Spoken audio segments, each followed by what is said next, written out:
I had to make this video. I honestly can't believe what I'm about to say.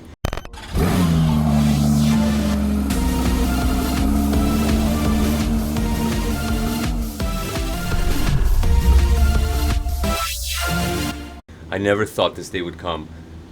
That's right, I'm getting 60 frames per second. Yeah, of course, it's not at all times, it's not in every situation, but I'm getting 60 frames per second and I cannot believe it. And that's in triple screen 4K screens. Sim Update 12 beta was out for a while and there was a lot of good improvements. I was super impressed, and I even made a video about it and I talked about all the improvements, like the loading screens were faster, they fixed a lot of bugs, everything was awesome. Now I have the real Sim Update 12. Here I am playing and I can't believe what I'm seeing. 60 frames per second, that's right, 60 frames per second. It's not always and it's not at all times, but I've never in my life seen that. Not on a triple screen, not in 4K.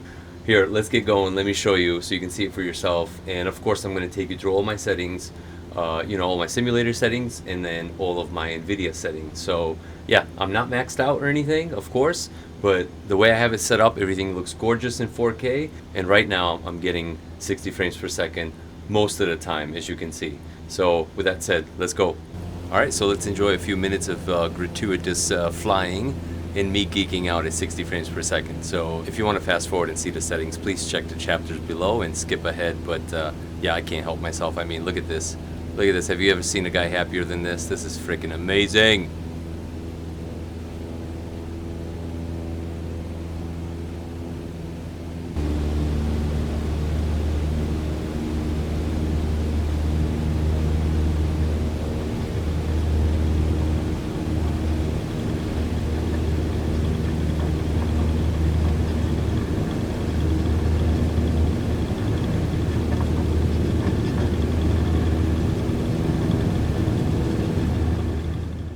Alright, as you can see, I'm running my center screen in 4K. I'm on DLSS performance, and I do have VSync turned on.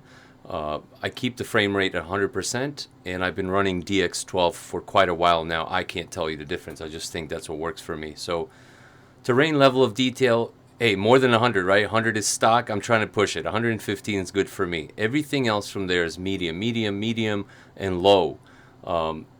This is the argument that I always make is I'm running 4K screens. There's so many pixels, it's so beautifully detailed that I can afford to reduce a little bit. If we were playing in 1080, I don't think I'd be running these settings. And of course, if I was playing in 1080, I'd be able to afford to crank them up. So as you can see, texture super sampling is 6x6 because it does make the game look a lot crisper, but anisotropic filtering is turned down. Same thing in 4K, you don't need all that anti-aliasing. There are so many pixels, it just looks amazing by itself. As I keep going down, everything is turned down, the shadows, everything. The only thing that I want to tell you about is no depth of field and no motion blur and no lens correction. You don't need any of that, at least I don't. That's not realistic in any way. Depth of field, that's something your eyes create. You don't need that in the simulator. So I'll take you through the rest of my settings, as you can see here.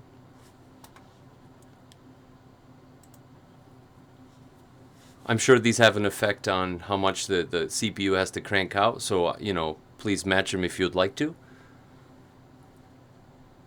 The next couple of settings don't really make a difference in how the game renders, but the one that does, and I've made many videos about this, and I'm probably going to link it above, is this right here. So as you can see, no, I'm not running 60 screens. As you can see, I'm literally running triple.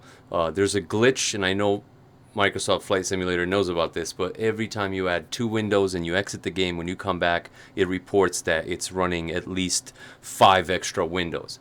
I know it sounds ridiculous, but what can I tell you? It is how it is. So as you see me, I just turned them off for you and turn it back on to show you there's only 2 windows. And I am running those at 2K, 1440p. So yeah, those are my settings. I hope that they help you out. All right, here we go. For Nvidia, I want to make sure that it's managed by the advanced 3D settings. Image scaling should always be off. There's no reason for it to be on. Ambient occlusion is off, although in the game it is on. I'm not really sure if it's conflicting and actually rendering ambient occlusion.